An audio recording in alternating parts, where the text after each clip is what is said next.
그런 비아냥까지 들으면서 윤석열 대통령이 이동관 이 지명자를 고집을 한 이유가 어디에 있을까 생각을 해보니까 아마 그런 건 있을 거예요.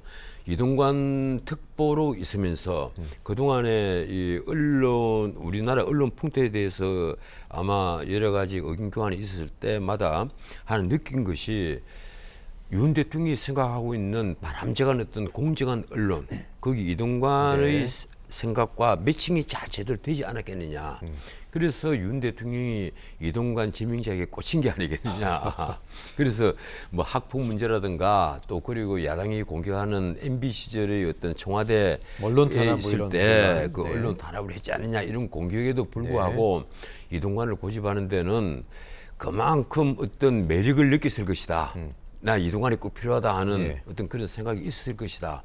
그렇지 않고는 이동관을 이렇게까지 고집을 하는 이유를 우리가 찾을 수가 없습니다. 무언가 있다는 얘기예요. 이동관에게만 있는 어떤 특별한 능력, 가치 이런 것이 그 윤석열 대통령은 발견을 했다는 얘기란 말이에요. 그러니까 그걸 뭐 믿어볼 수밖에 없습니다. 이걸 지금 그 윤 대통령뿐 아니라 뭐 앞 정부에도 그랬지만 이제는 청문회 같은 것이 거의 통과 의뢰가 됐잖아요. 이번에도 그냥 뭐 강행하겠죠. 이러니까 앞으로 사실 나는 이럴 거 같으면 청문회를 더 쓰면 아니냐. 앞으로 인사청문회 없애는 것이 나 옳을 것 같다. 차라리 이렇게 하느니. 뭐 매번 청문회는 거의 그 망신 주는 하나의 통과 의뢰처럼 되어 있는 것이고 뭐 들쑤시긴 하는데 뭔가 실익이 없고 아무리 실익이 없는 거예요. 오히려 마이너스면 마이너스가 되는 거지.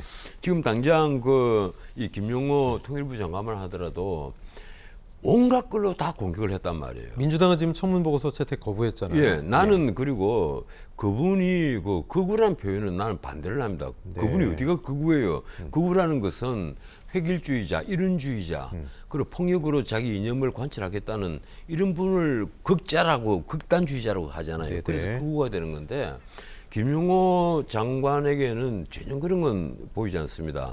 어떻든 난 윤 대통령이 이번에 이동관 방통위원장을 지명을 하고 이 김용호 장관 임명을 한 데 대해서는 참 그 대통령 또 고집은 갖고 있다. 근데 역시 이번에도 보면 그 이동관 이 지명자 지명 발표를 김대기 비서실장이 했단 말이에요. 그 언론에서 산 경험이 아주 많다. 그리고 또 내는 이거 다양한 인간관계가 이 매력이다 이런 거예요. 네트워크. 그리고 리더십이 있다.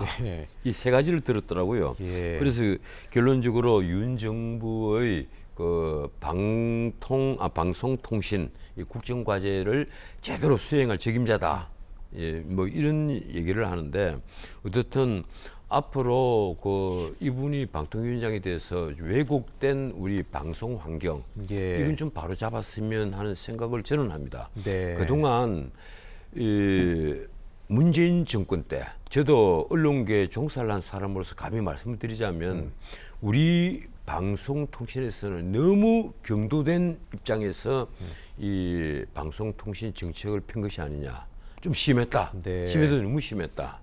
한쪽은 너무 누르고 한쪽은 너무 키워주고 좀 심했다는 생각을 저는 여러 가지 증거도 갖고 있습니다. 그래서 이왕이면 이동관 이 지명자는 이번에는 좀 공정하게 어느 쪽으로부터도 치지 말고 원망을 받지 않도록 좀 공정한 입장에서 일을 잘 처리를 해주시면 임명할 때 이런 잡음은 이내 사라질 수 있다.